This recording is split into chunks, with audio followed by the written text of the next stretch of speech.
on a un bon petit travail à faire. On doit être le plus éloquent possible, le plus circonscrit possible. Alors, comme vous voyez le titre, avec l'arrière-plan, ça se fait par l'IA. L'IA, c'est facile. Si vous voulez qu'on fasse une conférence sur l'IA, comment vous pouvez faire, ceux qui ont le petit business, si vous voulez faire vos brochures, franchement, c'est même pas ça, c'est bon. Ceux qui sont dans n'importe quel type de business, ça c'est une image générée par l'IA. C'est pas moi qui décide, ça se fait en 5 secondes. Et ce n'est pas difficile, c'est accessible à tous ceux qui pensent qu'ils ne peuvent pas le faire. Ok? Bon, on y va. On va commencer notre petit conf. Ainsi. Bon, puis de là-bas, on aura nos titres, c'est-à-dire l'introduction, sera le statut de prince. S'il faut expliquer ce que c'est qu'un statut de prince, c'est-à-dire pour dépasser le malentendu moderne que je vais expliquer au départ. On va aller le cadre institutionnel. Ensuite, on va aller le mécanisme de l'apothéose, c'est-à-dire de l'homme divus au rituel funéraire, consécratio, et le rôle du Sénat, etc.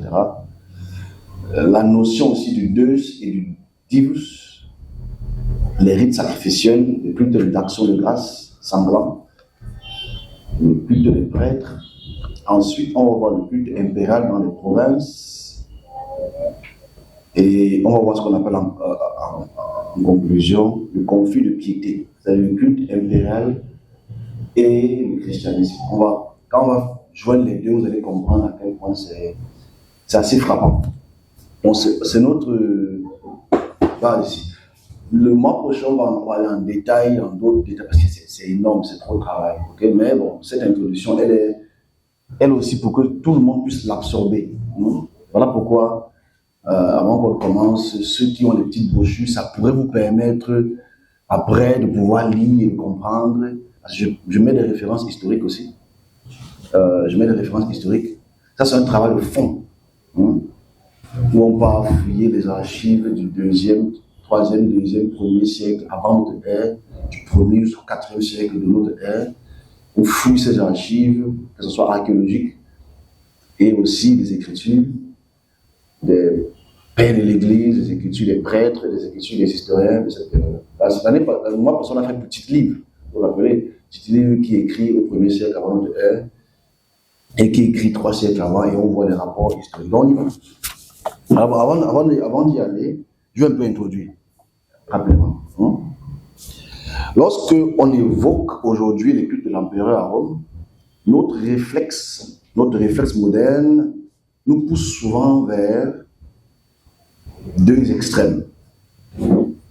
Soit nous y voyons une folie narcissique, tyrannique, mégalomanique, soit nous y percevons une mise en scène hypocrite, surtout pour les chrétiens, dans laquelle personne ne croyait vraiment. Et donc, si nous suivons ce travail fait aujourd'hui, nous allons abandonner ces préjugés pour les Romains, la religion n'est pas une affaire de croyance intime. Ce n'est pas une affaire je crois intimement à quelque chose ou un sentiment quelconque. C'est une affaire de rite et de statut. On ne se demande pas si l'empereur est un dieu au sens métaphysique du terme. Mais si on doit lui rendre honneur en maintenant un équilibre entre le monde des hommes et ceux des puissances supérieures. Donc aujourd'hui, nous allons explorer ce mécanisme fascinant. Comment un homme, par le vote d'un décret et la fumée d'un bûcher, c'est important de voir la fumée d'un bûcher, devient un divus, devient un dieu. Nous verrons comment l'apothéose n'est pas une promotion magique, mais un acte juridique, religieux, fondamental pour la cohésion de l'Empire. Enfin aussi, nous comprendrons pourquoi l'arrivée du christianisme n'a pas été un simple conflit de dogmes, mais une rupture totale de cette forme de piété-là. civique qui faisait de l'empereur le pivot, le centre de l'univers romain. Donc, notre première partie ici, on va commencer avec le statut de prince. C'est quoi un prince? Un prince, c'est le fils d'un Dieu. Un prince, c'est le représentant, c'est le suiveur, c'est la suite. Donc ici, ce que nous allons prendre comme texte, qu'on va essayer de lire, c'est les textes qui datent du 1er siècle, les discussions entre les sénateurs, les magistrats, comment eux ils considèrent être un Dieu, comment eux ils voient ce que c'est qu'un Dieu. Parce qu'en fait, pour notre génération, la génération christologique, judéo-chrétienne, on voit Dieu comme le créateur, Les Romains ne voient pas Dieu comme un créateur. Ok? On va voir comment eux ils perçoivent Dieu. Parce que dans les textes de l'Odyssée, il n'y a pas la création dedans. C'est les textes mésopotamiens qui ont la création. Alright? Donc ici, le premier d'abord, c'est de considérer comment est-ce que les Romains définissent un Dieu. Donc on va lire ce qu'eux ils pensent. C'est qu'un Dieu. Ok, ici. Comme on voit le premier texte ici, on va lire rapidement. C'est quelqu'un qui lui pose la question ce que c'est qu'un Dieu. Ici, il s'appelle Ovide. C'est un écrivain. Alors, tu nous demandes là, de grandes choses, que tu n'as pas le droit d'apprendre notre bouche. Vous savez que c'est les magistrats ou les prêtres qui sont le synapse, le point, le pont entre les dieux et les hommes.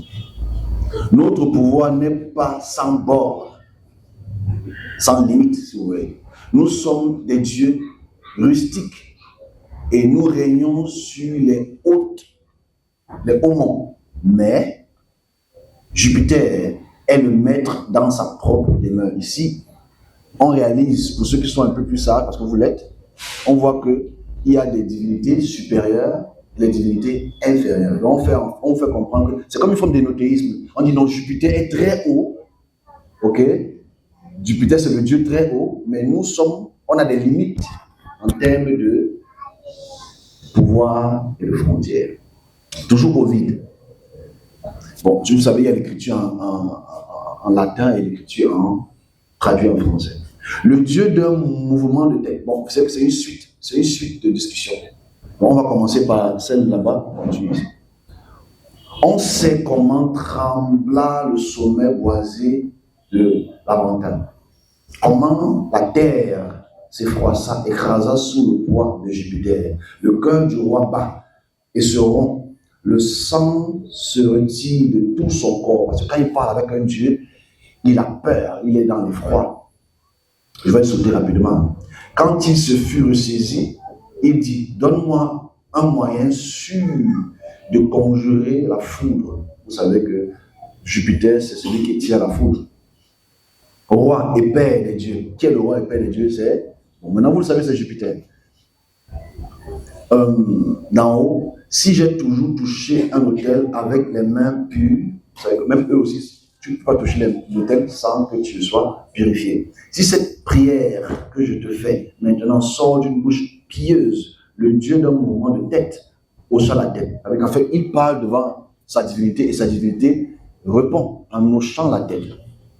On va forcément, si elle hoche la tête, c'est qu'elle a une tête. Si elle a une tête, ça veut dire qu'elle est anthropomorphe. Forme humaine. Hocha la tête. Mais dissimula le Dieu d'un moment d'exaucer la prière, mais dissimula la vérité dans une obscure énigme, terrifiant le roi dans sa propre ambiguïté. Ça c'est important. Ça ressemble à beaucoup de récits de la Mésopotamie ici. Sacrifie une tête, dit-il. Alors le roi, je serai obéissant, je ferai sacrifier une tête d'oignon arraché dans le jardin. Non, ajouta le Dieu d'un homme. Tu en auras les cheveux, dit Numa. Jupiter réclame une vie. Bon, Numa c'est le roi. C'est le roi qui règne au premier siècle avant notre ère. Réclame une vie. Oui, celle d'un poisson, répond Numa. Jupiter éclate de rire. On voit comment les dieux rient aussi. Les récits mésopotamiens ne sont pas aussi loin de là. Éclate de rire. Et dit, sers-toi de tes moyens pour conjurer mes éclats, ô mortel, Breteuil, ceux qui connaissent les Breteuil, ô mortel, qui ne craint pas de t'entretenir avec les dieux. Quand moi, demain, lorsque Sintios aura élevé au-dessus de la terre son disque tout entier, je te donnerai une gage infaillible et de domination. Bon, voilà donc la suite ici. Le Dieu dont d'un mouvement de tête haussa la prière, exauça la prière, mais dissimula la vérité dans une obscure et un songe, si vous voulez, et terrifia le roi par ses propres ambigus. Donc en fait, ici, on réalise la relation entre le Dieu et les rois. Ce n'est pas n'importe qui. Ici, Nouma, c'est le roi. On va voir ça peut-être plus tard, qui est Nouma. Mais on voit la relation, comment est-ce que l'homme romain, et surtout le roi et les prêtres autour, perçoivent ce que c'est que le Dieu très haut, lui qui est plus haut que les autres divinités. Mais il te demande un sacrifice mortel. Après, il change d'avis, il rit. On voit ça avec Abraham et tout le reste. Mais ce sont plus ou moins les mêmes types d'histoires que ces religions concoctent avec la relation entre les dieux et les hommes. Donc voilà comment il considère le Dieu. Le Dieu n'est pas le créateur, mais c'est lui qui donne le pouvoir. C'est lui qui te permet de gagner les batailles. C'est lui qui te permet d'avoir des bonnes récoltes. C'est lui qui te permet d'évoluer dans la croissance démographique et la croissance territoriale. C'est lui qui le permet. Jupiter. Mais on doit se poser aussi des questions en rhétorique. Est-ce qu'il a eu raison, Jupiter? Ok. Ici, on ne le présente plus assez. On a notre champion du monde, Jupiter. Ok? C'est le champion du monde. Indiscutable. Parce que jusqu'à aujourd'hui, Jupiter est toujours adoré partout. Dans la suite de cela, on va voir d'autres textes. Ici, très intéressant. Parce que je dis bien, le but de notre discussion, c'est aussi de lire. Parce que comme on ne lit pas, on ne sait pas de quoi il s'agit. Ici, c'est toujours la notion du prince. Comment est-ce qu'un prince, un roi, le fils d'une divinité, comment est-ce qu'il est considéré? Qu'est-ce que les textes disent? Comment est-ce que l'imaginaire, je peux dire ça, imaginaire, ou la caractéristique philosophique des peuples romains, Rome, Italie, comment est-ce qu'ils considèrent la relation entre les dieux et les hommes, et la relation entre les hommes et le Dieu? Sans oublier que la translittération du mot Dieu, ça vient de Zeus. Et que la translittération de Zeus, qui est grec, a été translittérée en latin à Jupiter, qui est toujours un Zeus. Donc, regardez sa caractéristique. Il a un sceptre en sa main, il a des cheveux, il est barbu, et en plus, vous allez voir ça plus tard, il a une couronne sur la tête. Cette couronne est très importante parce que c'est la couronne royale. On appelle ça le double divin. On va voir ça tout à l'heure. Alors, on va lire un peu. Ici. Ici, c'est Fastès de Préneste. C'est la période de fête. Le 8 janvier, c'est une période de fête. Donc, je vais lire. La relation entre le Dieu et le roi et comment est-ce que ça se passe dans l'imaginaire romain. Il dit ici, et personne n'est plus doux que notre prince. Le prince, c'est celui qui doit hériter. Le prince, c'est le dirigeant. Car justice tempère sa force. César, qui est César? Jules César. Le César, le premier roi de l'Empire romain qui devient divisé. César l'a installé naguère dans le temple fait de marbre. Il l'a depuis longtemps dans son cœur. En fait, ici, on parle ici d'Auguste, Octave, celui qui est le successeur de César. Et ici, on veut faire en sorte qu'il entre dans l'atmosphère de l'apothéose. On veut le rendre un dieu. Quand on te rend en marbre, tu deviens. On va voir ces photos de marbre tout à l'heure. Parce que vous savez, dans le travail que nous avons fait, et qui est un travail qui est aussi archéologique et historiographique, on doit montrer des images. Pas juste parler et postillonner. Donc ici, on continue. C'est la partie la plus importante de Festus, le sens des mots. Je ne vais pas lire le latin. Je ne suis pas bon au latin. Mais ça a été traduit déjà. On appelait génie le Dieu qui obtenait la puissance pour effectuer toutes les actions. Ça veut dire le double divin d'Octave, c'est lui qui a la puissance et qui permet à ce roi de pouvoir être le roi des rois. Mais ce n'est pas tout. Ophustius dit que le génie est le fils de Dieu. En fait, le double divin est le fils de Dieu. En fait, c'est ici quand on parle de Dieu, on parle de qui? Jupiter. Non, pas ça. Ok? Le fils de Dieu. Et le père des humains dont naissent les humains. Aussi, c'est parce qu'il m'a engendré que mon génie porte son nom. C'est important de voir à quel point dans la notion du 1er siècle avant notre ère jusqu'au 3e siècle, le mot engendré joue un rôle important. Vous allez forcément faire un rapprochement direct avec les débats christologiques de ce qu'on appelle le Dieu qui engendre. Parce que celui qui engendre, tu deviens un Dieu à partir du moment où il t'engendre. Tu n'es pas un Dieu avant. Ça veut dire, c'est à partir de ton consecratio, de ta consécration de mort, que tu deviens un divin, un divus. Et c'est important de voir aussi le mot engendrer. Voilà pourquoi dans certains textes bibliques, on voit le mot engendrer. Parce qu'en fait, il est né d'une femme, mais il est devenu un divus. On se comprend?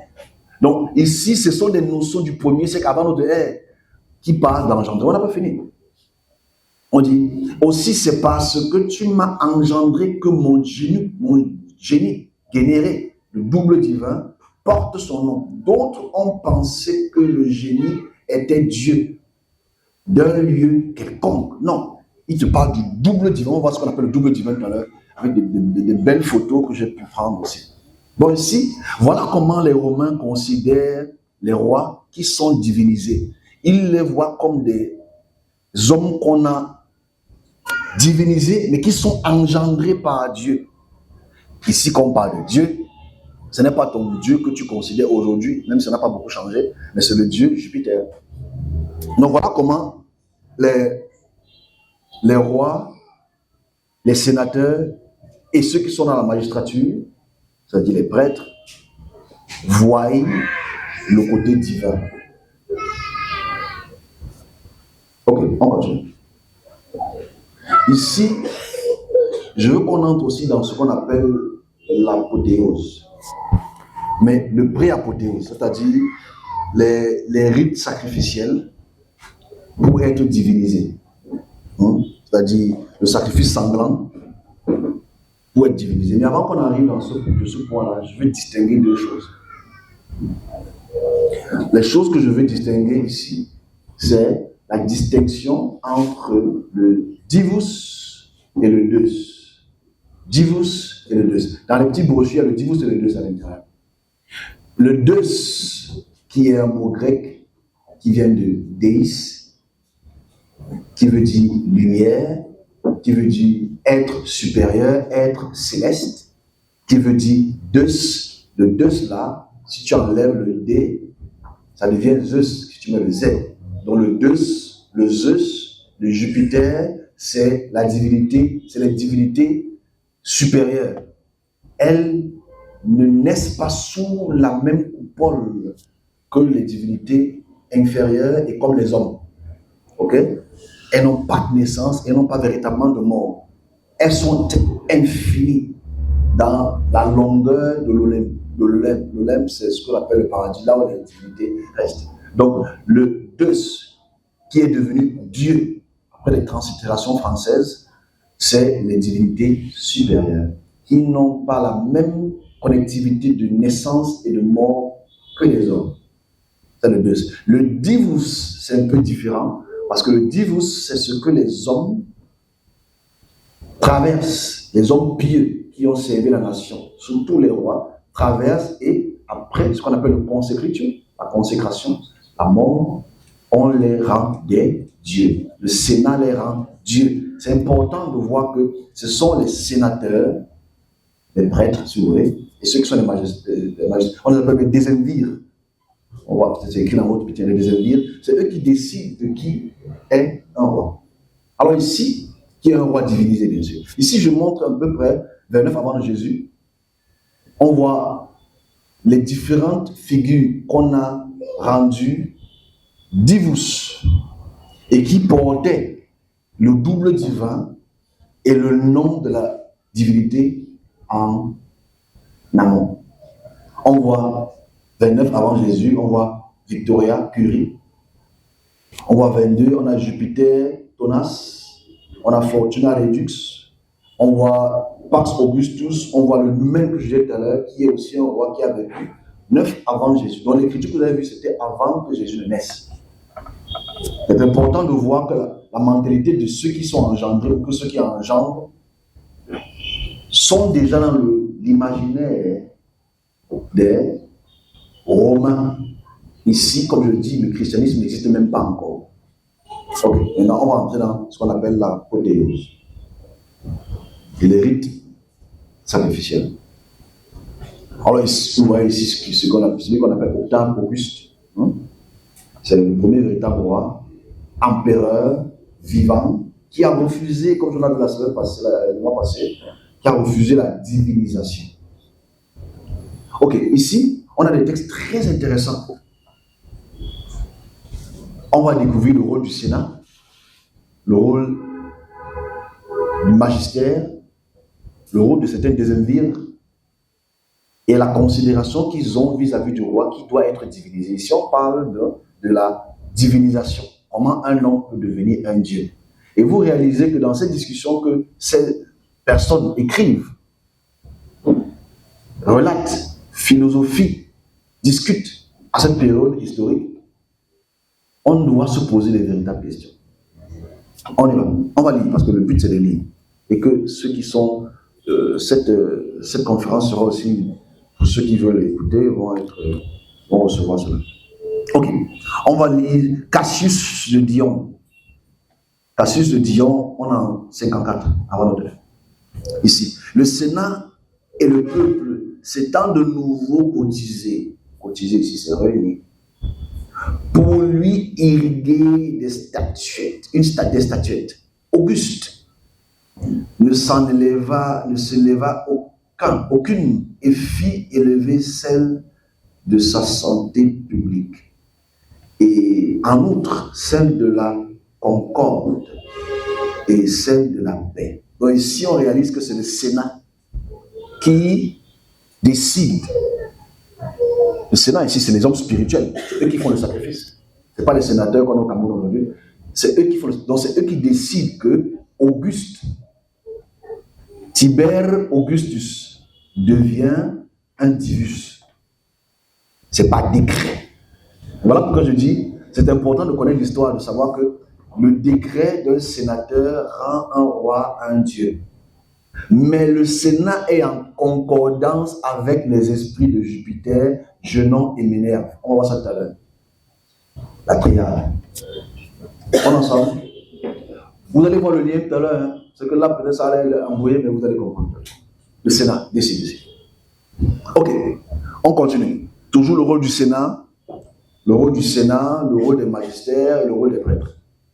Le 6e jour, avant la calène, calène ici, ça vient du mot calendrier, okay, de juillet, le vice-président Tyrus Statilius Corvinus, vous savez son nom, hein, ok, Tyrus Statilius Corvinus, voilà, donc si tu cherches un nom pour un enfant, je pense que tu sais où tu peux prendre ça. Alors, immola au nom du collège, le collège ici c'est l'assemblée des sénateurs, des frères Arval, une vache auprès de l'autel provincial Auguste au champ Agrippa. Ici, c'est ce collège-là de sénateurs qui sont là pour sacrifier à la divinité vers le temple Capitole pour faire honneur au roi, pour faire honneur à l'empereur. en fait, pour faire honneur au Dieu, qui est, comme on a vu le mois passé, à la ressemblance du Dieu. Qu'est-ce qu'on a dit le mois passé? On a dit, quand le roi parade à Rome, après une victoire, il a le visage ensanglanté, parce qu'il doit ressembler au rouge de Jupiter. Il a la couronne d'épines sur sa tête, et derrière lui, ont deux esclaves qui tirent le char avec lui. Et cette représentation, il est habillé en pourpre. Parce que c'est un roi, mais c'est un roi, pas qui souffre, qui montre la victoire. Donc ici, ce sacrifice est fait par ces prêtres, ce sacrifice est fait par ces sénateurs pour diviniser, déjà rendre gloire à Jupiter pour la victoire, pour le nouveau roi, et pour le représentant aussi, qui est le vicaire de Dieu sur terre. Regardez le mot Sénat, regardez le mot magistère, vous allez comprendre comment ça s'est transformé pour être quelque chose actuel. N'oublions pas que ce sont les sénateurs qui vont vers l'autel. On dit, ils prient auprès de l'autel, auprès de la vache auprès de l'autel, Providencia, Augusta, au champ d'Agrippa. Je vous montre le champ d'Agrippa tout à l'heure, je vous montre aussi qu'il n'est pas très loin de l'arc de triomphe, l'arc de Trajan et tout le reste. C'est bon d'avoir des images. Ok, on va maintenant vers la partie qui va nous permettre de faire un mélange historique entre le culte de l'empereur, mais d'abord on va d'abord aller dans ce qu'on appelle l'apothéosis. L'apothéose, ce n'est pas ce que Vision 4 nous a appris depuis des années. Parce qu'il nous disait que c'est l'apothéose de l'information. Ça a été un mot qui a été très mal interprété. Apothéosis, ça veut dire l'élévation d'un homme à un Dieu. Théos, c'est le Dieu. Apothéo. Apos, ça veut dire élévation. Donc cette élévation, elle est très importante de voir que d'abord dans le monde gréco-romain, mais surtout dans le monde grec, un homme vaillant, puissant, Hercule, Achille, etc., sont des hommes qui sont devenus des dieux. Ici, on est au 3e siècle avant notre ère. L'apothéose se pratique déjà dans tout l'imaginaire grec. Donc, un homme qui devient un dieu n'est pas abstrait pour les Grecs. Donc, aujourd'hui, on doit informer les populations de ces notions historiques qui sont absolument utopiques dans notre cerveau actuel. Ici, on voit une image du 2e siècle avant notre ère qui nous montre la figure de ce qu'on appelle des générés, des anges. Ils ont des ailes. Les anges communiquent avec les hommes. On se comprend? C'est pas le judaïsme ici. On parle des Grecs. Ça, c'est pas le judaïsme. Donc, déjà, il faut prendre en considération que la notion des esprits qui ont des ailes, ce n'est pas seulement une question biblique. C'est une question historique et régionale. Ok. Pour comprendre l'apothéose, on va prendre des textes, toujours, de Cicéron. Et les textes de Cicéron devraient nous permettre de comprendre comment est-ce qu'il considère la notion des hommes-dieux ou des dieux-hommes. C'est important de voir à quel point cette influence est influente. On continue.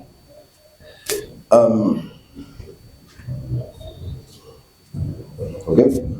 On va aller de la nature des dieux. C'est les textes de Cicéron. C'est le cas pour Hercule, Héraclès. Hercule, c'est une figure très importante. Bon, c'est vrai que pour vous, Hercule, c'est Schwarzenegger.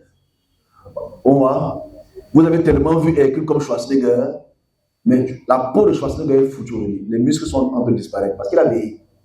Mais Hercule, vraiment, c'est un homme qui est devenu un dieu à la période grecque. Bon, c'est devenu un film aujourd'hui parce que Hercule porte le caillou. Mais en réalité, dans la mythologie grecque, Hercule, c'est un vaillant, puissant, un peu à l'image de votre Samson biblique. Alors, c'est le cas d'Hercule. Pour Castor et Pollux, pour Esculape, pour Libère aussi, je veux dire Libère ici c'est Jupiter qui libère. Le fils de Sénélé, et non pas Libère que nos ancêtres ont mis au rang de Dieu, solennellement, pieusement, avec Cérès et libéral. Donc on voit que dans les discussions de Cicéron, Hercule, c'est normal qu'il devienne un dieu. Castor et Pollux, c'est normal qu'il devienne un dieu. Donc en fait, tu réalises que dans les écritures de Cicéron, un homme qui devient un dieu, ce n'est pas une discussion. Ce n'est pas un débat historique. C'est un fait. Parce qu'on les adore et on dépose des encens et des sacrifices auprès de leur tombe, de leur sépulcre. On prend tout Cicéron, traiter des lois. C'est bien de diviniser des qualités humaines. Parce qu'en fait, on te divinise par rapport à ta piété. La raison, la piété, la vaillance, la bonne foi, la vertu, tout précède à Rome des temples que l'État leur a dédiés, afin que ceux qui ont ces qualités, et tous les hommes, de bien les ont, texte manquant, croient que des dieux eux-mêmes séjournaient dans leur âme. Bon, ici on réalise que dans les discussions, quand les rois, parce qu'il faut savoir que ce n'est pas tous les rois qui ont été divinisés, parce qu'il y a eu des mauvais rois à la période post, c'est-à-dire dans le 2e siècle, il y a eu des mauvais rois. On n'a pas voulu diviniser. Mais ici, on réalise que la piété, la vertu, la vaillance, la bonne foi des hommes ont poussé donc le Sénat à regarder le cas de ces rois et à les diviniser. Cette qualité. Donc, gardez ça en tête. C'est la qualité de la bonne foi, c'est la qualité de la bienveillance, c'est la qualité des vertus qui décide que tu deviens un divin. Ok? Ça va nous aider tout à l'heure. Parce que, qu'est-ce qui qualifie un saint? On continue. On y va. Le dernier texte, vous voyez en bas.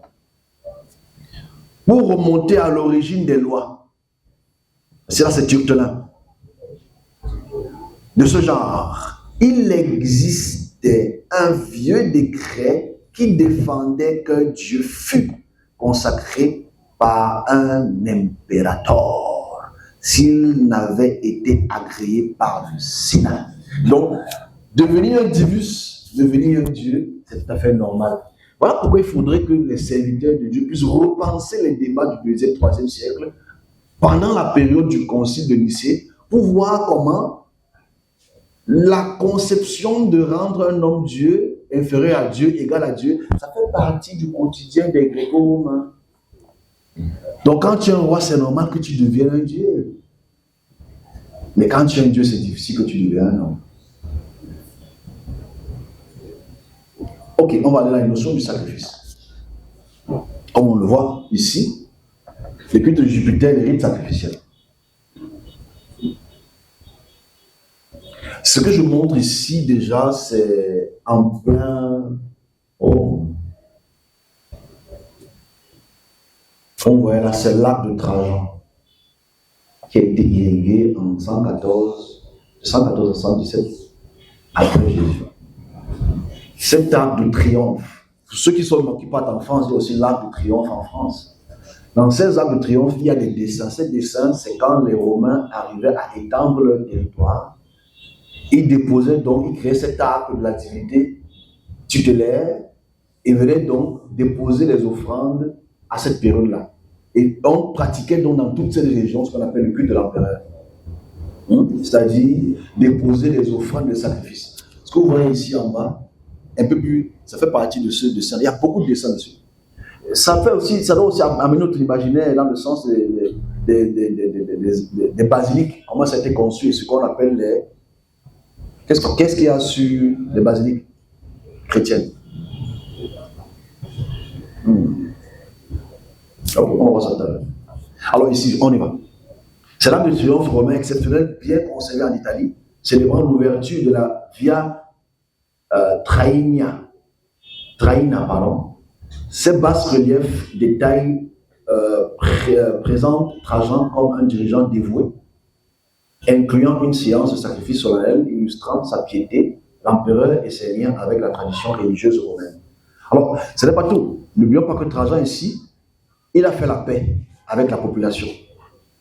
Il pense aux orphelins. Parce que l'histoire de penser aux orphelins, penser aux veuves et tout le reste, Trajan l'a fait.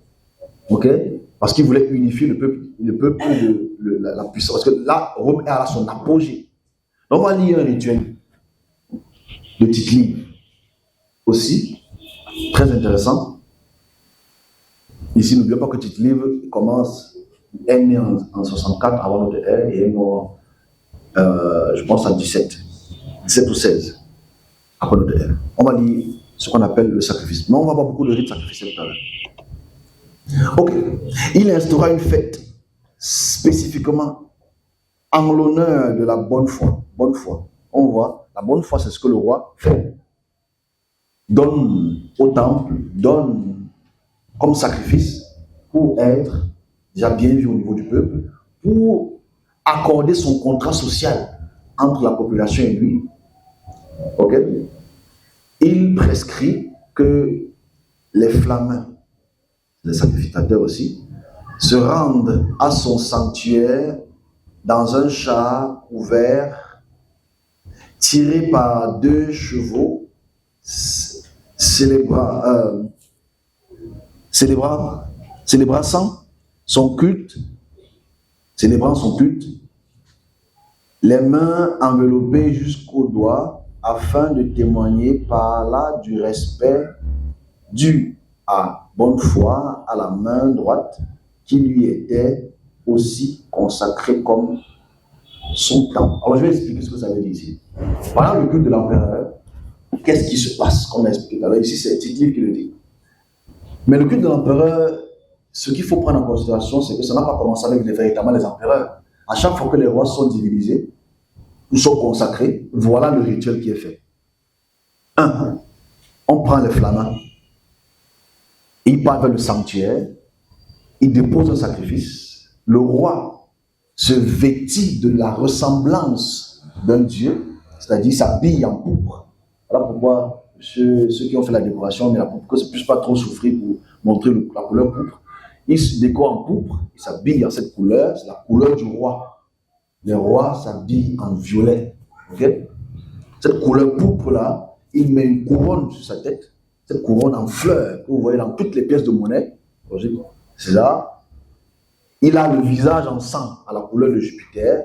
Il monte sur le char et il y a 2 esclaves, comme je l'ai dit tout à l'heure, qui le suivent. N'oublions pas que le roi, cette charge qui va avec le roi ou l'empereur, l'impérator, ce sont ces esclaves qui portent la charge. Quand on s'entête, il y a un roi, il y a quelqu'un qui porte la charge du roi.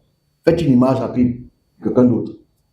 Il y a un roi qui souffre, entre guillemets, qui porte la charge, qui a le sang sur son corps, mais derrière lui, il y a un char et des gens qui portent la charge avec lui. On dit ici, célébrant son culte, le culte de l'empereur, bien sûr, la main enveloppée jusqu'au doigt. En fait, il a enchaîné.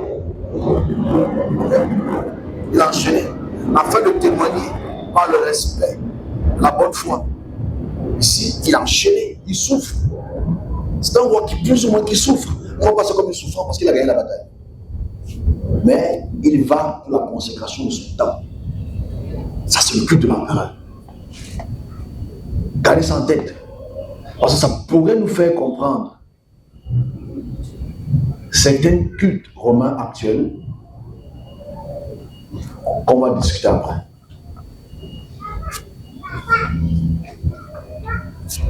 Ici, je vous montre quelque chose d'important qui parle du temple, on a vu tout à l'heure, le temple de Jupiter, on voit l'architecture ici, de Junon.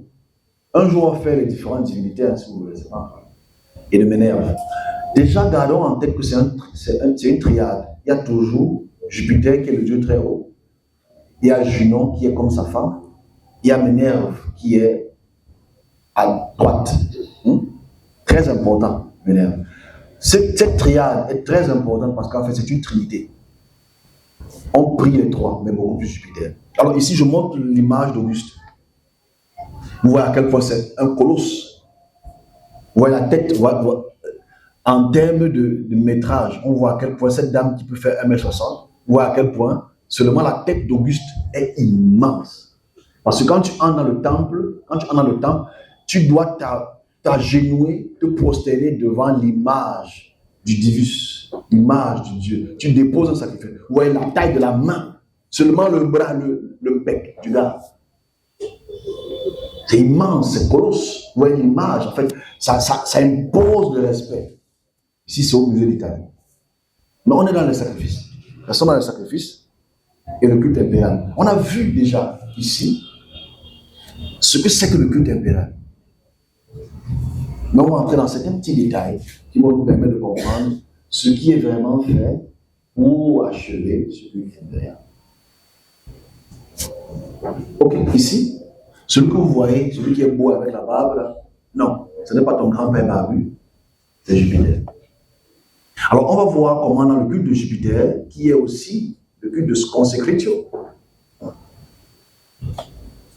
c'est important de voir ce qu'il recommande, ce qu'il faut faire comme sacrifice, et comment est-ce que ce sacrifice devient important pour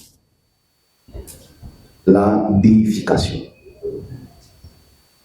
Sans oublier que je fais toujours l'effort de prendre les dates qui sont pré-chrétiennes. Donc ici, on a le premier texte ici, en haut, on a 166 avant notre ère. Elles sont très loin.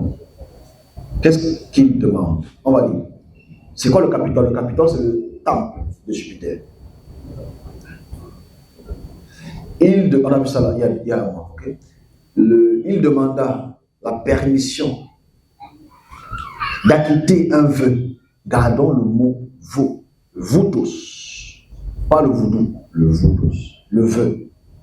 Le vœu va nous permettre de comprendre. Parce que quand tu veux faire un vœu à une divinité, right? Le voto.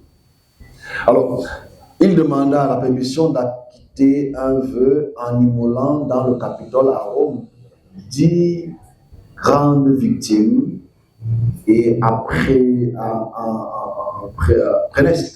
une dans le temple de la fortune. C'est-à-dire, c'était, dit-il, un vœu qu'il avait fait pour le triomphe du peuple romain. Et qu'en fait, avant que tu ne partes en bataille, comme tout le monde le sait, que ce soit pour les peuples mésopotamiens aussi romains, avant d'aller faire une bataille, tu fais un vœu à la divinité et tu immoles ce qui te recommande à travers le Sénat. Les victimes, toujours le premier texte, les victimes et les autres objets nécessaires qu'à Péneste furent fournis au roi par la République comme on les fournissait aux magistrats romains. C'est eux les magistrats qui fournissent au roi pour qu'ils puissent faire le sacrifice, etc. On continue. On a 176 avant notre ère toujours, pour qu'on parle des sacrifices et comment le roi obtenait pas seulement la divinité, mais le pouvoir sur les autres peuples. Le jour où les consuls Ignatius, Cornelius et Quintus, Penitus, s'il vous plaît, on va y arriver, ok? Pétilius entrait en charge lorsqu'aucun d'eux immola, suivant l'usage, un bœuf à Jupiter, le foie de la victime que sacrifia Quintus. Pétilius se trouva sans tête. Ça veut dire sonder le cœur et les reins n'a pas donné son bon fruit.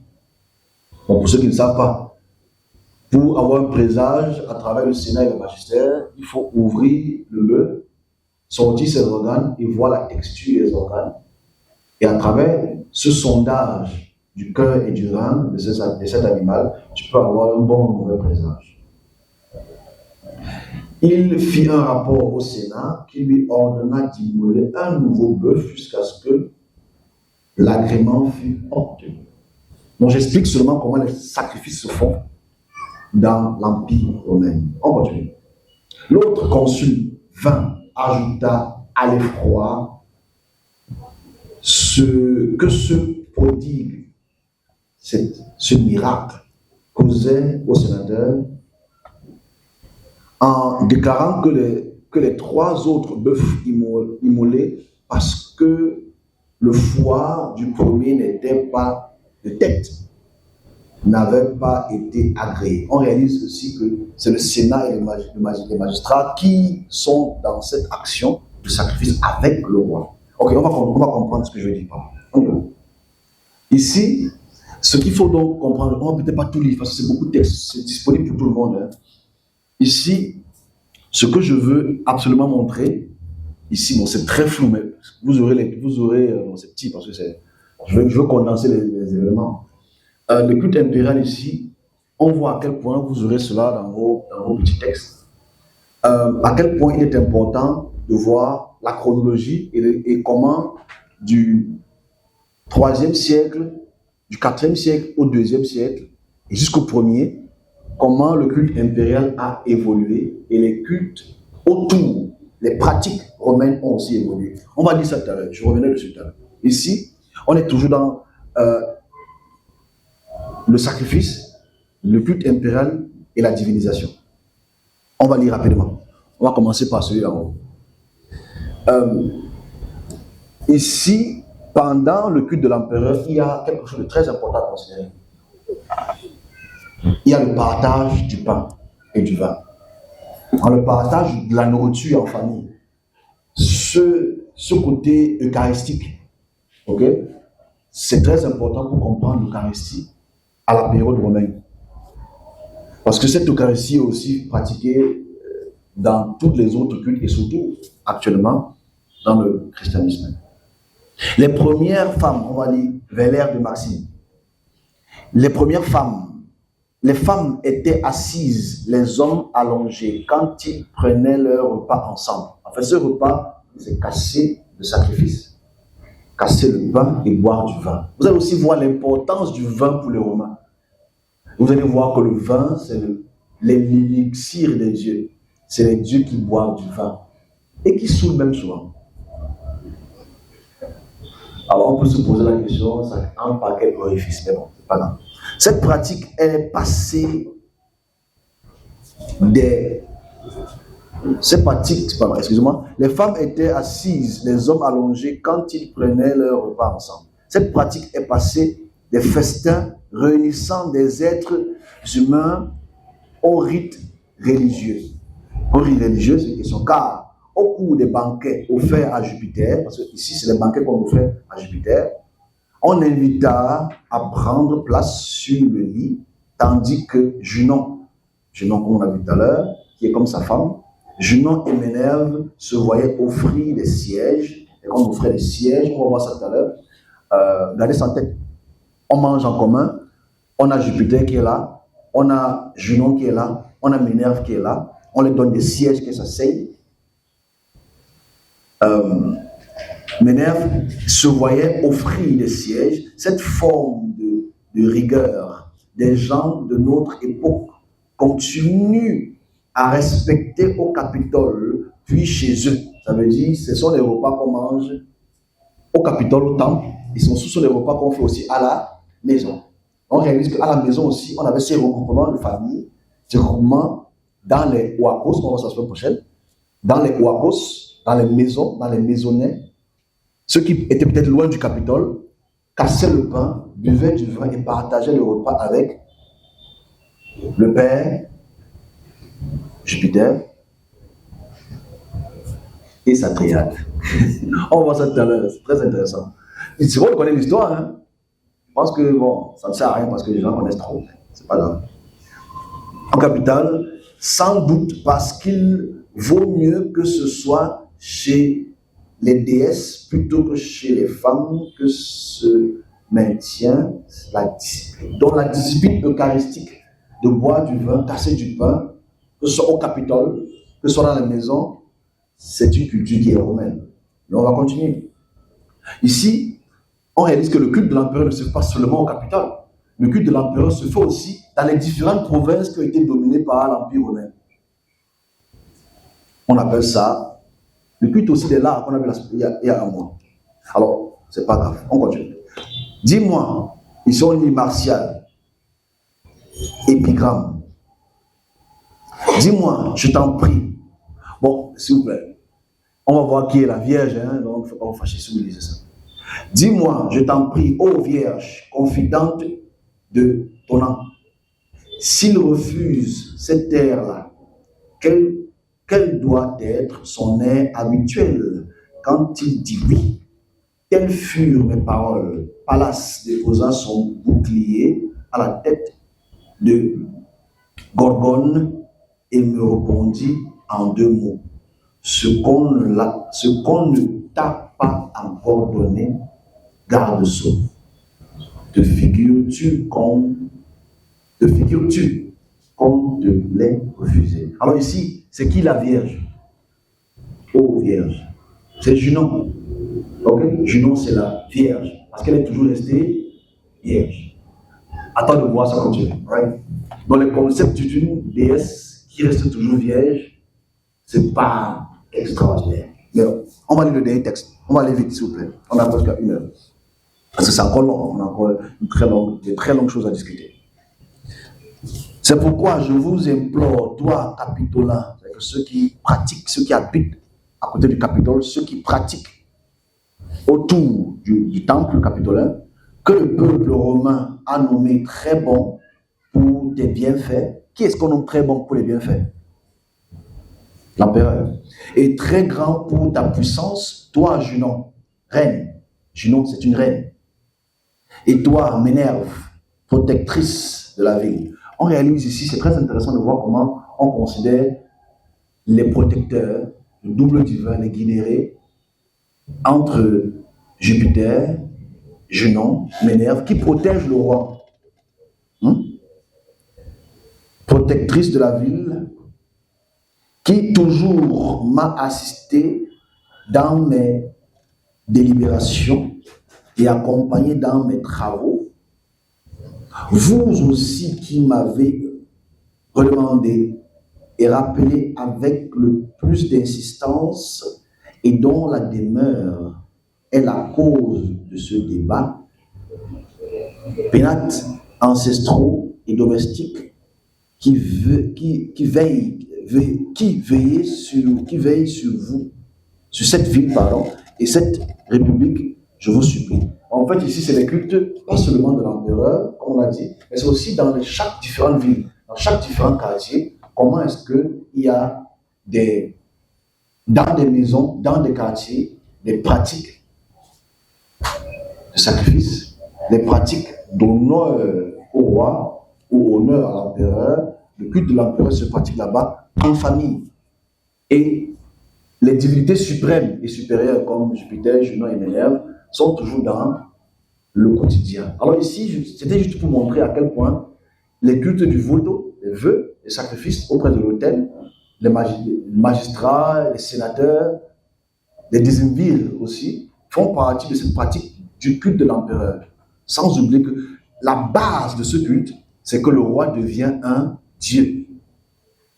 La base de ce culte, c'est que le roi, après sacrifice, devient un Dieu. C'est la base. Ok. Toujours on a des textes à lire, parce que on va conclure cette dernière partie sur aussi les attributs de la localité. Et comment est-ce que la localité, à travers le magistère dans sa généralité, le culte de roi, comment est-ce qu'il considère les dieux, les sacrifices et le rapport avec le roi? On a 4 textes à lire, on va les lire rapidement. On est obligé de les lire parce qu'il faut quand même que ceux qui dorment ne se réveillent point. Au nom de Jupiter. Alors, on va lire Suétone. Suétone Auguste, on a 91. Page 91, pardon. Comme ils fréquentaient assidûment le temple qu'ils avaient consacré au Capitole, c'est quoi? Comment on consacre un temple? En faisant un sacrifice. En que ce temple soit pieux, pur. Comme ils fréquentaient assidûment le temple qu'ils avaient consacré sur le Capitole à Jupiter, tonnant. Bon, c'est quoi Jupiter tonnant? Pourquoi tonnant? Tonnerre, foudre. Ici, on voit ici le rôle du rêve, la relation entre l'homme et les dieux et tout ce qui va avec. Il rêva que Jupiter, Capitole, lui, reprochait d'écarter ses adorateurs. À quoi il rêva, okay? Il rêva que Jupiter, Capitolin, lui reprocha d'écarter ses adorateurs, à quoi il avait répondu que Jupiter, Tonant, avait été placé près de lui comme portier. Aussi fit-il bientôt auprès de couronner des clochers la toiture de ce temple parce que c'était l'usage de suspendre au port. Les adorateurs, les vrais adorateurs adorent en esprit et en vérité. En réalité, ici, on réalise que Jupiter se fâche qu'ils n'ont pas bien posé les jalons de l'adoration. Ils n'ont pas bien fait le sacrifice au Capitole. Les Capitolins, bien sûr. La relation entre les dieux et les hommes et ce qu'ils recommandent. Ici, le texte qui est en bas, c'est un commentaire, bien sûr, et une traduction. Sous les mêmes consuls, au calende, un sacrifice expiatoire fut offert au bois sacré de Déas Dia, de la nécessité d'abattre les autres lauriers qui avaient été brûlés du fait de l'intempérie. Par le président Marcus, pas Macron, Marcus Valentius Trebescius Decianus, assisté des esclaves publics au moyen de détruire Daniel de gâteaux et de galettes. Ouais, on partage les galettes, on partage les gâteaux, on boit du vin et tout le reste. Ok, on continue.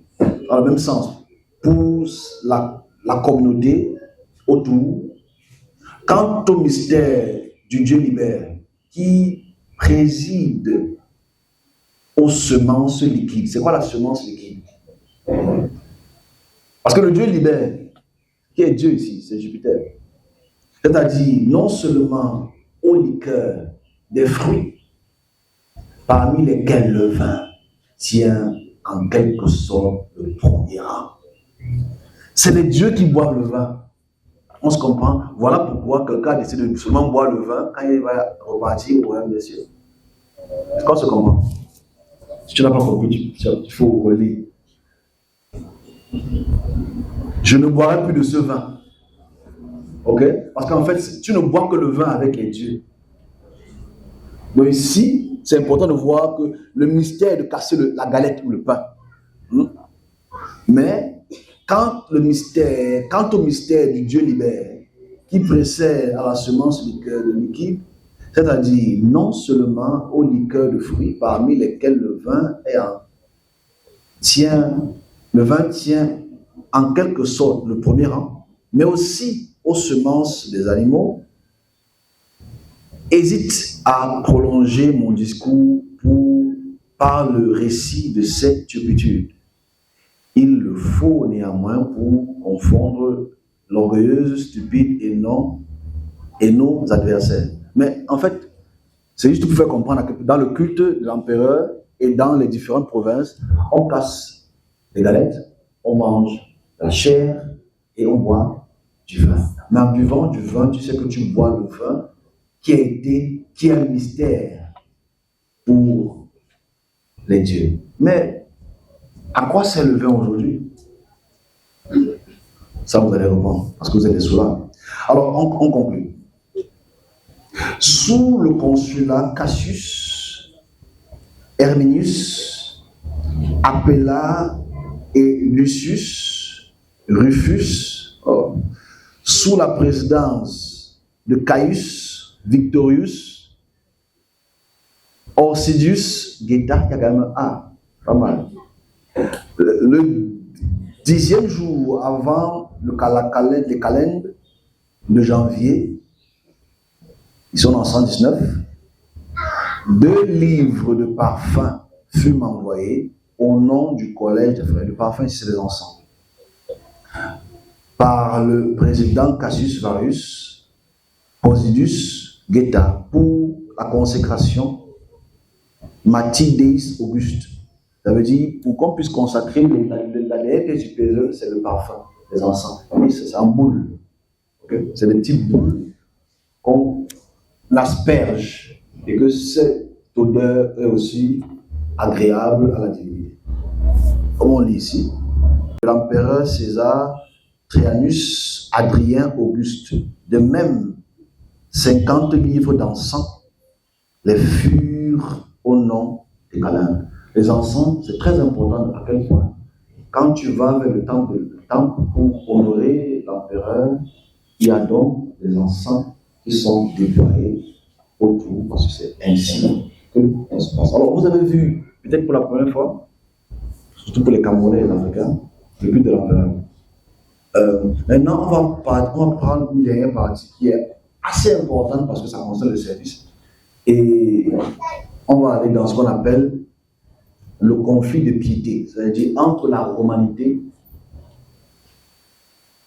et l'Empire romain et ses cultes et sa culture et ses traditions et le judaïsme romanisé.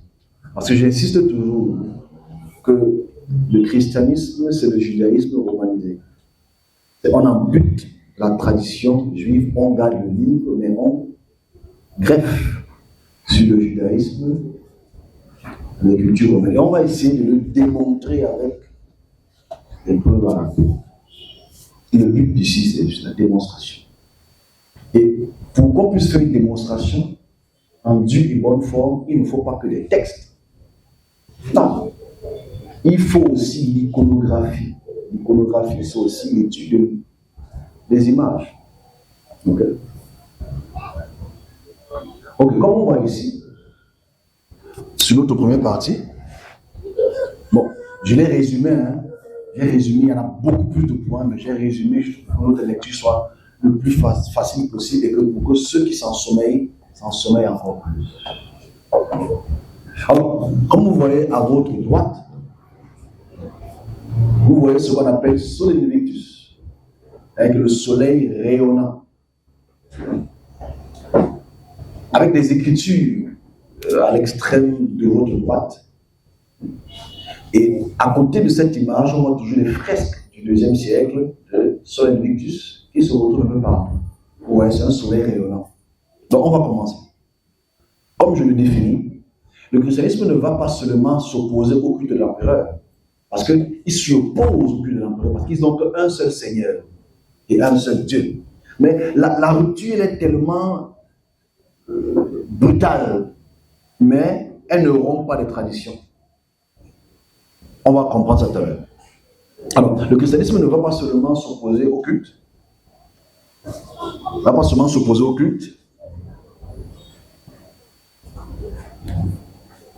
de l'empereur, mais il va en pirater les codes, c'est-à-dire le vocabulaire. On prend le vocabulaire ici, le terme évangélium. La bonne nouvelle, c'est évangélium là, ce n'est pas, parce qu'on dit évangile, évangélium que vous aimez prôner beaucoup, c'est un terme romain, c'est un terme du roi, c'est un terme de l'empereur. Parce que la bonne nouvelle vient comment? La bonne nouvelle vient quand le roi a gagné la bataille. Donc, quand il vient de bataille, on appelle ça évangélium. C'est la bonne nouvelle. Okay? C'est aussi un terme qui a été piraté par le christianisme. Aussi le mot Kyrios, qui veut dire Seigneur. Par lui, s'il est arrivé officiel du souverain. Donc, quand il arrivait, avec la bonne nouvelle évangélium, on l'appelait le Kyrios, le sauveur, Seigneur et sauveur. Ça a été repris aussi par le deuxième Christ. Ici, on a aussi la transition, on va voir la transition constantinienne, de Constantin, implique comment, au IVe siècle, l'empereur cesse d'être un dieu pour devenir un. Et on va voir cette transition tout à l'heure. Le rite change, mais la fonction de l'empereur comme gérant de l'ordre divin demeure. Alors on va aller crescendo sur ces différents points. Il y en a beaucoup de points, mais j'ai pris les plus visibles. Comme je dis, je fais toujours l'effort de mettre un côté pictographique du 1er siècle jusqu'au 4e siècle. On va d'abord expliquer ce que vous voyez avant de lire ce que vous lisez. Parce que tu ne peux pas lire quand tes yeux sont fermés. En fait, c'est possible si tu es prophète. Alors, l'image que vous voyez à votre extrême droite, Ce sont des fresques, des images des premiers chrétiens. Images en couleur, pour lesquelles on voit Jésus au milieu, et on voit les deux apôtres à côté de lui. C'est ce qu'on voit à l'extrême. Et en bas, on voit les fidèles. C'est une image ici du 2e siècle. Alors, c'est une fresque très importante pour ce mur à Rome, parce qu'il faut savoir une chose. Le judaïsme, à cause de Néron, à cause de Tite et Vespasien, le temple est détruit en 70. Et ce temple qui est détruit en 70, le peuple juif sont encore déportés dans toute la région et vont donc exporter une forme de judaïsme, des formes de judaïsme pour lesquelles une de ces formes de judaïsme est le christianisme. Mais ce n'est pas encore christianisme parce qu'en fait ça n'a pas encore les codes romains.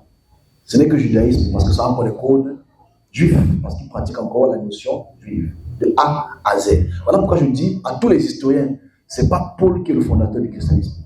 C'est absolument faux. Parce que Paul est encore un juif qui pratique encore le judaïsme. Ok. Du 1er siècle. Ok. On va voir donc les différents ustensiles. Et comme vous voyez ici, on voit là et en bas, on voit la triade. Dans la triade de gauche, on voit, vous voyez, derrière ces personnes, vous voyez ce qu'on appelle un double divin. Bon, l'image est peut-être petite pour vous, vous aurez ça en live. Vous voyez un double divin. Vous voyez que cette double divin a une couronne sur la tête. Ils ont une forme de couronne sur la tête. Ils ont une couronne sur la tête. Ce que vous appelez auréolus ou l'auréole. L'auréole, avant notre ère, qui montre que la personne a un double divin. C'est parce que vous voyez, bon, c'est peut-être petit. Vous voyez l'image qui est derrière les 3 statuettes, en haut, en gris là. Vous voyez, il y a une image derrière. On appelle ça le double divin. Et le double divin a une couronne sur la tête. Cette couronne sur la tête, c'est ce qu'on appelle un auréole en latin. Donc l'auréole n'a pas commencé dans le christianisme. L'auréole, ça veut dire le double divin d'un saint ou d'un roi ou d'une personnalité importante dans l'empire gréco-romain qui a reçu ce qu'on appelle là le divus. Voilà ça. Donc l'auréole là est très important. On va voir ça tout à l'heure, c'est très intéressant. Et en bas, vous voyez ce qu'on appelle la triade. Bon, ici on dit triade, d'autres on dit trinité. Vous choisissez ça. Ça veut dire le tri. 3 veut dire 3. Tri veut dire 3. Ça veut dire ici on voit au milieu, c'est qui? Jupiter. À la droite, on voit Junon. Et à gauche, on voit Minerve. Ce sont la triade qui sont dans tous les temples parce qu'on prie Jupiter, Junon et Minerve. Bon, maintenant, si on enlève les noms, le Père, qui est le Père? Le Père, c'est Jupiter. Maintenant, tu cherches qui est le Fils et le Saint-Esprit. C'est pas une chose. On continue. Donc ici, je prends d'abord ce qu'on appelle le premier problème dans le christianisme contre l'empire romain ou le but de l'empereur, c'est l'usage de l'encens. Comme on a vu tout à l'heure dans le texte de l'encens, qu'on appelle la purification. La purification, comme c'est écrit pour que vous puissiez lire, c'est assez visible. J'ai résumé ça pour vous tous. Dans les 2 traditions, l'encens remplit 3 fonctions. La fonction de purifier, sacraliser et symbolise aussi la montée des prières vers le divin. Donc, comme on a lu dans le texte plus tôt, vous avez pu lire ceci, ok? Ceci en bas, ici pour lequel on parle de, on livre l'encens au Calène et à Auguste.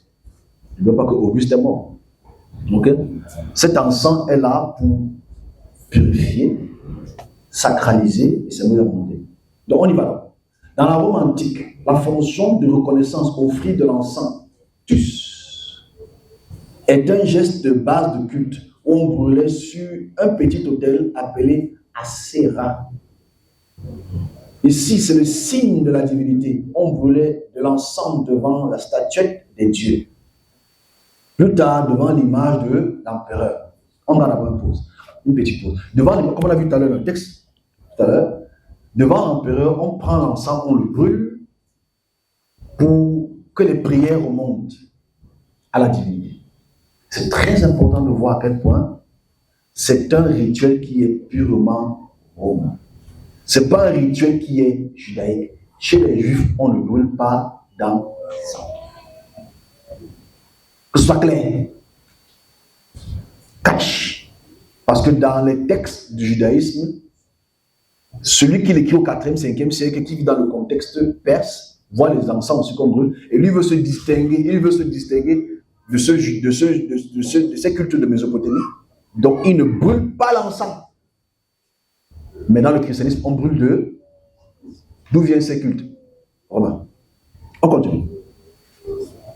Ici, au début du 1er siècle, le refus des chrétiens pour les premiers chrétiens à offrir des grains d'encens à l'empereur était un acte d'apostasie. Parce qu'il faut comprendre une chose. Les gens qui disent que non, c'est une persécution des chrétiens, non, c'est les chrétiens qui persécutaient les Romains. Dans l'Empire romain, tu dois obéir au rite. Si tu n'obéis pas au rite, tu es contre l'empereur. Donc ce n'est pas une persécution des chrétiens, c'est faux. Il faut qu'on arrête cette histoire. C'est comme si aujourd'hui, on est au Cameroun, on a une loi qui dit telle et telle chose dans la Constitution et les gens décident de ne pas le faire. On les tabasse, on les met hors, on les tue même et forcément ça devient un problème. Non, ils sont contre la notion des lois romaines. Donc forcément ce n'est pas une persécution des chrétiens. C'est que c'est eux qui sont contre la loi romaine. C'est un fait. Parce que c'est leurs lois qui sont là.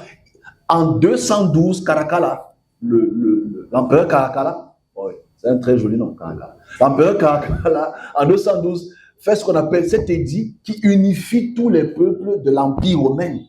Donc on a intégré les Juifs de l'Empire romain pour qu'ils soient des Romains. Maintenant, on t'intègre, tu es un Romain, maintenant tu décides de ne pas faire ce qu'on te demande de faire. Comme tu ne savais pas cela, c'est important de le dire, il faut remettre le contexte dans son histoire. On continue. Le refus des premiers chrétiens à offrir des grains d'encens à l'empereur était apostasie. Parce que c'est refuser la pratique romaine. Ce qui a conduit à ce qu'on beaucoup appellent les martyrs. Moi, je n'aime pas ça martyrs. Ce ne sont pas les martyrs, ils sont contre une loi. Il faut dire ça au pasteur. Qui aime quoi les martyrs encore aujourd'hui, quoi que c'est bon. Ça n'a rien à voir. Je pense que c'est pareil. C'est que tu es contre la loi de la République.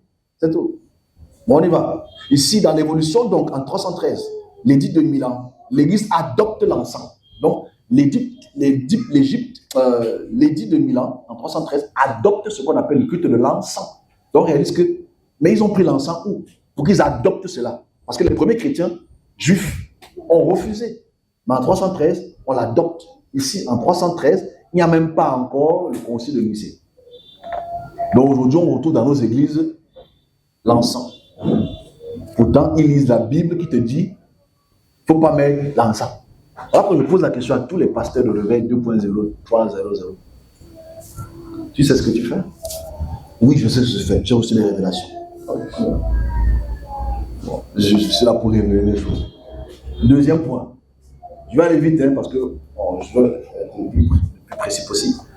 Le votant, les vœux, la promesse. Comme on a vu aussi dans un texte tout à l'heure, quand tu fais un vœu à une divinité, tu dois l'obéir. Ok? Et ce vœu est très important.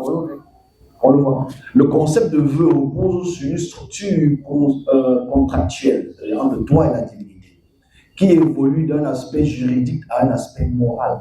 Et tu dois obéir à ce vœu que tu as fait à la divinité en immolant, en déposant un sacrifice, en déposant devant l'autel, et ensuite revenant brusquement. La religion romaine, c'est un contrat qu'on appelle le duout. Et ce contrat, ce pax-là, la religion romaine était pragmatique. Le votum était un contrat juridique avec la divinité. Et que tu fais un vœu à la divinité, que je veux ceci, je veux cela, je veux que tu fasses ceci. Ce vœu-là à la divinité fait partie des concepts romains. La formule, si tu m'accordes la victoire, je te construirai un temple. On a vu ça tout à l'heure. Dans l'action que le roi a posée, pour qu'il puisse gagner une victoire, par exemple, tu donnes un vœu. L'ex veto, si Dieu exauce la demande, le Romain devait obligatoirement s'acquitter de sa promesse sous peine d'être reus voti, c'est-à-dire coupable de vœux non payés. Alors, on déposa alors une plaque ou un objet l'ex voto en témoignage. Mais naturellement, dans le catholicisme, l'engagement de l'âme, le catholicisme a transformé cette marche en une demande de dévotion personnelle ou communautaire. Mais il y a toujours les vœux dans l'église catholique. Où est-ce qu'ils ont pris? Dans le christianisme, c'est l'église catholique. Parce que le réveil, c'est un truc qui a 120 ans. C'est tout. On continue. On prend les différents points, on va les rapidement.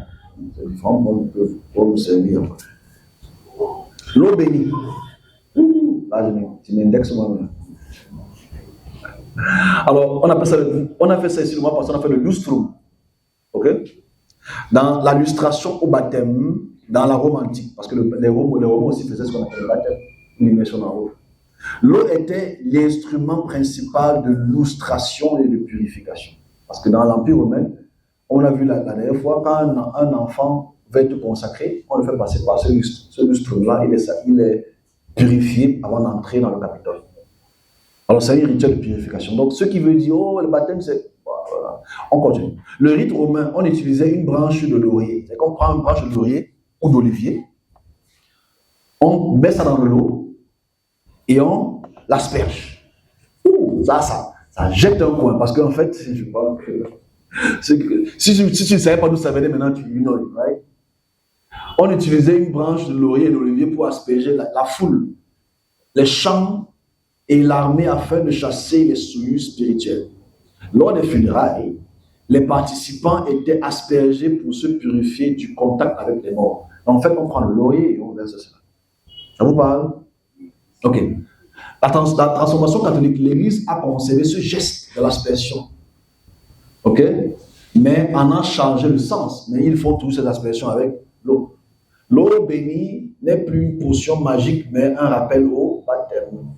L'évolution, le bénitier, et à l'entrée de l'église, à l'entrée de l'église, il y a un bénitier. On plonge les doigts, on asperge comme ça, etc. Ça vient de l'Empire romain. Le bénitier à l'entrée des églises remplace symboliquement la fontaine de purification qui se trouvait à l'entrée des temples païens, où on y ajoutait le sel, tradition biblique et aussi romaine, pour symboliser la préservation contre la corruption. Donc, on voit que la culture romaine n'est pas quittée, donc forcément, ça s'est seulement greffé au judaïsme. On continue, on prend les points. Bon, vous voyez les images que je mets à côté, elles sont importantes parce qu'en fait, vous voyez ici qu'à côté, on voit la consécration du prêtre qui va vers l'autel. Ne m'étais pas expliqué. Bon, j'explique. Vous voyez la consécration. Bon, vous qui êtes catholique ici encore, la haute âme et votre cœur, le prêtre va vers l'autel, vers la table sacrificielle. On voit ici que dans l'empire grec, vous voyez l'autel, on va avec le sacrifice vers l'autel. En bas ici. Bon, on va voir les différentes transformations. Regardez sans tête aussi, ça va nous aider. Il y a les catholiques. Ici, on va parler aussi sur les victus qu'on a vu la première image. On a vu la première image ici. Ce sont les victus ici, on voit il a l'aigle devant lui, un très grand aigle qui est. L'aigle aussi est la représentation de double divin. Ok? On voit le roi qui a cette auréole là autour de sa tête et qui a les rayons de soleil sur les victus.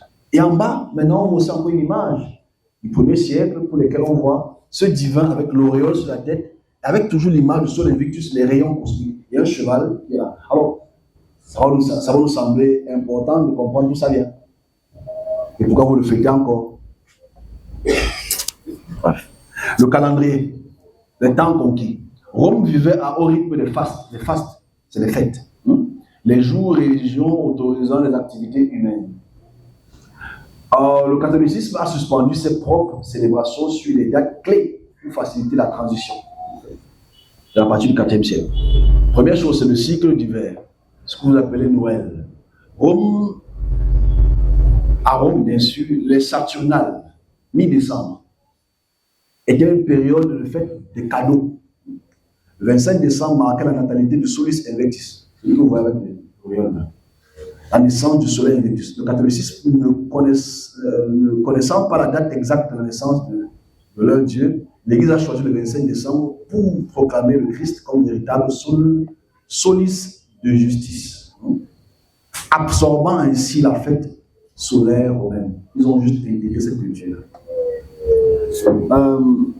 Et le cycle du printemps, que vous appelez la Pâque, Rome, les fêtes, les fates, Les fêtes de purification et de fertilité comme l'Uparcal en février marquaient la fin de l'année romaine qui commençait aussi en mars. On sait que le catholicisme de cette période a nettoyé spirituellement est devenu le carême, les fêtes de Pâques, etc., symbolisant le renouveau de la nature déjà très présent dans le culte romain. On va aller rapidement. J'aurais fait une étape. On va aussi dans le côté administratif, l'administration romaine. Non, c'est bon. L'administration romaine. L'administration impériale et hiérarchie ecclésiastique. Donc, ici, déjà, vous voyez qui est Augustus. Vous voyez qu'il a un auréole sur la tête toujours, c'est très important. C'est le roi, c'est l'empereur. Et l'image que vous voyez là, c'est le premier pape. C'est l'image du premier pape. C'est l'image du premier pape de l'empire nouvellement chrétien. Ok? C'est l'image du premier pape. Papa. Ok? Et c'était les Alvarez. Bon, on va lire, on continue. L'Église est la seule institution à avoir survécu à la chute de l'Empire en 490 parce qu'elle en avait adopté la colonne vertébrale, le modèle du magistrat. Dans la Rome antique, comme on l'a vu tout à l'heure, les prêtres étaient souvent les magistrats. L'évêque chrétien va prendre le rôle, là, naturellement, local, le garant de l'ordre. Le pontificat, le titre du pontifex maximus qualifiait qui faisait le pont entre les hommes et les dieux, gérant le droit sacré, l'a adopté à la papauté. Voilà pourquoi je mets la papauté là en fait. La papauté est l'héritier non pas du pouvoir spirituel qui est assez fouté, mais d'une autorité juridique sacrée. Le diocèse. L'origine de cette l'origine, c'est la division administrative créée par Dioclétien, diocèse Dioclétien, qu'on appelle celui qui a persécuté les chrétiens, mais en fait, il réglait la loi, il a mis ça la loi. L'Église a simplement maintenu ses frontières pour organiser ses évêques, rendant la structure religieuse superposable à la structure civile. Ici, on sait aussi que le temps, les calendriers, les rites sont purement romains, c'est-à-dire les temps romains étaient cycliques, scandés par les fêtes et cités. Le christianisme aussi a pris ce même cycle de fêtes.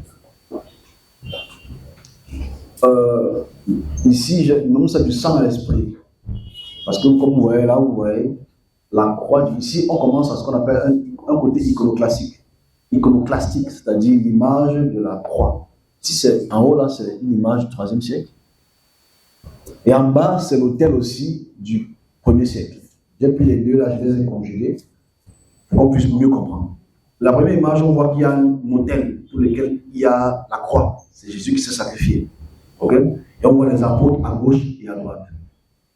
En bas, on voit l'autel et un sacrifice dessus, qu'on donne au roi, à l'Auguste, à l'empereur, et à la divinité, entre guillemets. Et on voit les magistères aussi autour de lui.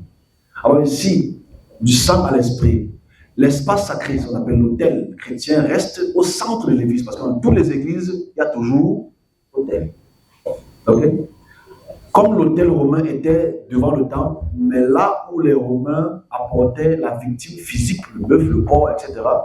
Ah, le porc. Okay? Les chrétiens, eux, ils déposent ce qu'on appelle un sacrifice non sanglant. Ça veut dire le corps et le sang du Christ sont déposés à l'autel. La communion aussi, on a vu plus tôt que le banquet sacrificiel des Romains visait à réaffirmer qui étaient citoyens romains. C'est-à-dire ceux qui mangeaient la viande sacrifiée. On voit aussi dans l'Eucharistie, prend la même fonction. Celui qui, on a vu ça plus tôt, ceux qui mangent avec les femmes devant les hommes et les femmes sur les matelas couchés, mangeant avec la divinité, et on ouvre les chaises à la triade. L'Eucharistie prend cette même fonction. Celui qui ne communie pas, s'exclut de la communauté, le corps du Christ aussi remplace en chair les animaux sacrifiés, tout le reste. C'est pareil. C'est ce qu'on appelle ça un sacrifice non sanglant. J'ai presque fini. L'apothéose. L'apothéose est la genèse des saints. Parce que je pense que dans la culture chrétienne, la culture juive et la culture romaine qui sont une conjugaison assez intéressante. L'apothéose et la genèse des saints. C'est ici que le lien avec cette votre conférence est plus étroit. Le saint est d'une certaine manière l'apothéose démocratisée. En fait, ici, le saint est celui qu'on démocratise. Le processus de validation, pour qu'un empereur devienne divus, comme on a vu tout à l'heure, il fallait des témoins attestant de l'avoir vu. Qui sont les témoins? C'est le magistère et le sénat. Ok? De l'avoir vu. Son âme montée au ciel. Et si on sait que qu'est-ce qui démontre que l'âme est montée au ciel? C'est l'aigle. L'aigle est la démonstration que l'âme du divus est montée au ciel. Pour les saints, ici, il faudra un miracle attesté, même si on sait que de l'autre côté, il faut la bonne conduite. Il faut un miracle attesté, une reconnaissance officielle par la hiérarchie. C'est-à-dire hiérarchie, c'est le pape, les archevêques et tout le reste. Les évêques et les archevêques. Pour que tu deviennes un saint, c'est les archevêques, les évêques et cette chambre-là qui décide de qui devient un saint. On continue tout, c'est la même chose. Les Romains font la même chose. Et les chrétiens ont pris cela de là. La fonction de protection. Comme on a vu tout à l'heure, on a vu que Minerve protège, on a vu que Junon protège, etc. Les autres divinités, les Générès. Tout comme chaque cité romaine avait son dieu tutélaire ou son empereur protecteur, chaque ville chrétienne va adopter les saints patrons. Bon, dans vos petits brochures, vous avez tous les saints patrons. J'ai mis la chronologie dans vos petits livrets pour que vous puissiez voir de quoi il s'agit. On passe d'une divinité civique à une figure d'intercession. Mais sans oublier que cette divinité qu'on dépose en ça, elle intercède toujours pour les personnes. Cette pratique a évolué vers le culte des saints patrons. Chaque métier, chaque ville qui avait autrefois une divinité romaine a adopté les saints protecteurs chrétiens. Mais les saints protecteurs chrétiens, comme vous le savez, sont les premiers martyrs. Les premiers martyrs sont devenus des saints. Et vous les priez encore aujourd'hui, Saint tel, Saint Auguste, Saint tel. En fait, ce n'est pas loin de la Romaine. Ce n'est absolument pas loin de là. Alors on conclut ici, parce qu'on a fini. Ok? Bon, j'ai un ça pour que ceux qui donnent plus bien des choses. Ça c'est presque mieux. Ici, ma conclusion est toute simple. Malgré le changement de dogme, la psychologie religieuse des paysans ou des citadins romains est restée la même pendant des siècles. Ma conclusion est simple. Ces points vous montrent que le christianisme n'est pas arrivé dans le vide culturel. Il a été utilisé comme moule romain, romanisé, et a romanisé l'administration, les calendriers, les sacrifices, les vœux, pour couler une nouvelle substance qu'on appelle le christianisme, romaniser sa structure pour mieux conquérir l'empire. Donc j'ai fini pour ce culte de l'empereur en 1h30 chrono. Ok. Maintenant, s'il y a des questions, je vais m'étendre sur certains sujets parce que je vais rendre la conférence et puis circonscrire aussi. Ok.